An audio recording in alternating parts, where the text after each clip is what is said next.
जोङो इन्टारिम बाजेटसो जोङो लाबोदों आरो बेवहाय 13 कौटिनिख्रुइ एसे बारा रां जोङो बेयाव हमदों आरो बियो गुबैयै सेरारि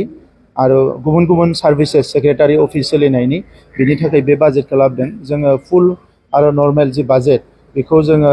पार्लियामेन्ट इलेक्शननि कड अफ कन्डाक्टआ जोबोबा जों बेखौ लाबोगोन आरो देग्लायनि जि बाजेट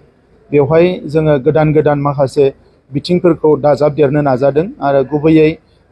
जि मोनसे आबहावानि सोलायनाय बिनि सायाव खामानि मावनो थाखाय जोङो बाजेटआव प्रभिजन लाबोदों जोंनि गथ'फोरनि माखासे मोनथाय चाइल्ड राइट माखासे जेंना बेखौ सुस्रांनो थाखाय जोङो बेवहाय मोनसे प्रभिजन लाबोदों आरो लोगोसे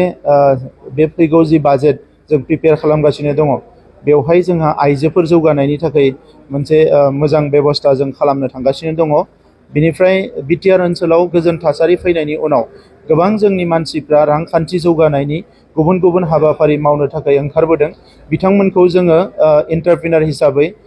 एन्टारप्राइज खुलिनायनिफ्राय लानानै इन्डास्ट्रि खुलिनायनिफ्राय लानानै गुबुन गुबुन जायफोर रांखान्थिनि खामानि मावनो बिथांमोना आखायाव लादों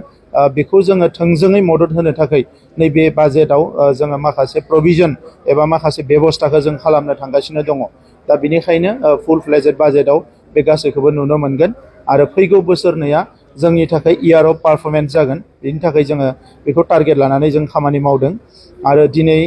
जोंहा एसेम्ब्लियाव मोनसे मोजां लाइब्रेरि बेखेवनाय जादों जोंनि स्पिकार बिथाङा बे लाइब्रेरिखौ गोदान महराव बेखौ साजायदों आरो गोबां लेखा बेवहाय लाबोदों दा बे लाइब्रेरिखौ बेखेवनाय जादों आङो स्पिकार बिथांखौ साबायखर बावदों आरो बेजों लोगोसे जोंनि एसेम्ब्लिनि सिङावनो मोनसे एसेम्ब्लि केम्पासावनो मेडिकेल इउनिटबो दिनैनिफ्राय स्टार्ट जागोन बेवहाय डक्टरनिफ्राय लानानै गासैबो मेडिसिन कम्पाउन्डार जायखिजाया बेराम नायनो हानाय मोनसे बेबस्था दिनैनिफ्राय बेवहाय जागायदों बेखौबो दिनै बेखेवबाय दा बिनि थाखायबो आङो सेक्रेटारियेटनि